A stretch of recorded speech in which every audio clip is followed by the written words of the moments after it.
évidemment, je vous fais un petit peu bisquer, mais vous voyez, c'est par souci bon. de professionnalisme. Je ne veux pas vous mettre du pain dans la bouche, sinon vous allez être Bah oui, je ne en vais pas pouvoir difficulté par articuler. rapport à cette On vient presse. d'entendre Jo, si je ne m'abuse, en régie, c'est bien ça? C'est Jo. Exactement.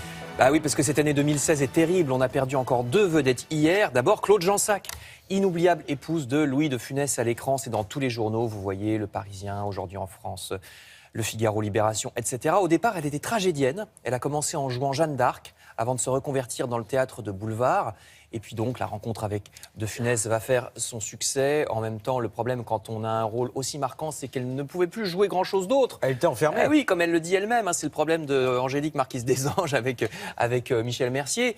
Et puis, alors pour la petite histoire, il paraît que la femme de Louis de Funès était très jalouse et Claude Jansac n'était pas intéressé par Louis de Funès. Vraiment, il lui faisait rien. Et donc, la femme de Louis de Funès, la vraie femme, avait dit d'accord, ce sera elle. Vous ne saviez pas ça, hein? Eh oui, non, je ne savais pas. Et ben voilà. Alors, même problème pour Carrie Fisher d'être enfermée dans un seul rôle. La princesse Leia de la Guerre des Étoiles. Là aussi, c'est dans tous les journaux. Les articles donnent la liste des nombreux rôles qu'elle a aussi incarnés à l'écran, mais dont personne ne se souvient, il faut bien le dire. Tellement ils ont tous été éclipsés par celui de la princesse, à part un rôle dans les Blues Brothers, peut-être que vous vous en souvenez. Alors elle travaillait aussi beaucoup à des scénarios de films hollywoodiens. Par exemple, elle avait participé à l'écriture de L'Arme Fatale 3, ce que j'ignorais. Claude Jansac et Carrie Fisher avaient donc respectivement 89 et 60 ans. Dans le cinéma toujours, article étonnant dans Les Échos qui nous apprennent que là aussi, dans le cinéma, il y a en ce moment une grande offensive de la Chine. Oui, partout. Le gouvernement chinois, en plus de nous vendre à peu près tous les objets possibles et imaginables, voudrait aussi nous vendre son cinéma parce que comme justement, on leur achète beaucoup de choses depuis 30 ans, ça fait qu'ils ont beaucoup d'argent et devenir une puissance du cinéma, qu'ils peuvent financer, aurait des avantages politiques. Ça s'appelle le soft power, le pouvoir doux, nous rappelle l'article. C'est-à-dire que le cinéma impose, mine de rien, des valeurs culturelles au monde entier. Les Américains savent très bien faire ça, la diffusent. culture. Alors reste à savoir si le cinéma chinois sera aussi sexiste que le cinéma américain. Pour l'instant, on ne sait pas. Hein. On verra ça. Vous savez, ça peut être aussi une question d'époque, hein, parce que ça peut être effectivement le 21e siècle.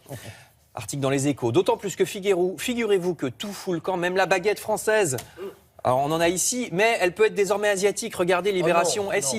Libération nous parle de cette chaîne de boulangerie, enfin c'est une chaîne, hein, bien sûr, de boulangerie qui jusqu'ici n'existait pas en France, mais la firme coréenne qui les exploite déjà un peu partout en Asie a désormais 2 magasins à Paris. C'est-à-dire que la baguette coréenne arrive à Paris.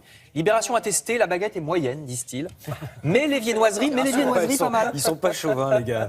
Non, parce qu'ils disent que les viennoiseries sont pas mal. Ils disent que la baguette est pas terrible, hein, un peu mollasse. Mais c'est bien le boulanger meilleur ouvrier de France. Il doit faire des bons devant sa télé. On le salue. C'est le fast-food de la boulangerie, hein, évidemment. Alors, en plus, c'est propre, même les toilettes, ce qui, dans un café parisien, est quand même une sorte d'exploit.